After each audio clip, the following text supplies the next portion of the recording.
Imagine navigating a complex system where every important decision seems to be made by an unseen hand, and you are left wondering how to truly make your voice heard when something goes wrong. This challenge was a common reality for citizens within many communist bureaucratic structures. Communist bureaucracies indeed limited citizen appeals through a combination of structural design, ideological principles, and practical operational constraints. They often established formal channels for grievances but ensured these pathways were largely ineffective, lacking the independent power and transparency needed for genuine accountability. The core reason behind these limitations lay in the fundamental nature of these systems. Power was highly centralized within the Communist Party, which viewed itself as the vanguard of the proletariat and the ultimate arbiter of truth. This meant that an independent judiciary, capable of challenging state decisions, was either non-existent or severely constrained. The ideology promoted the idea of a workers' state, where class conflicts were supposedly resolved, making individual complaints often seem like a challenge to the collective will or even subversive. Therefore, appealing a decision was often seen not just as a disagreement with a bureaucrat, but potentially as questioning the party line itself. Practically speaking, citizens could attempt to appeal decisions through various official channels, such as writing letters to party committees, submitting petitions to state organs, or even approaching local deputies.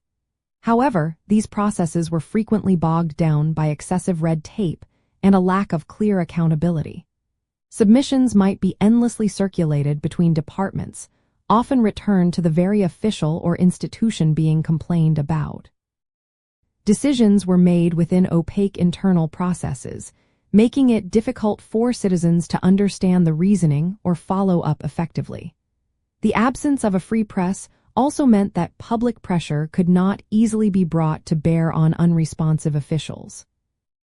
An interesting but often overlooked aspect was the pervasive nomenclatura system, where key positions across state and economic sectors were filled by party-approved loyalists.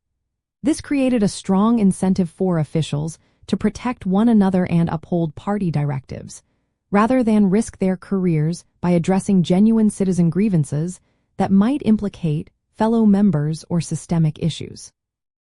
This built-in loyalty mechanism further discouraged independent investigation and robust redress for citizens.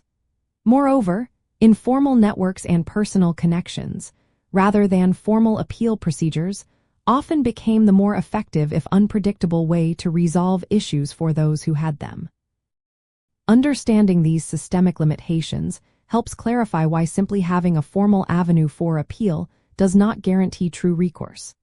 It highlights how the centralized party control, the prevailing ideology, and the practical disincentives for accountability combined to create a system where the ordinary citizen's voice was often muted, making genuine change through appeals a rare and challenging feat.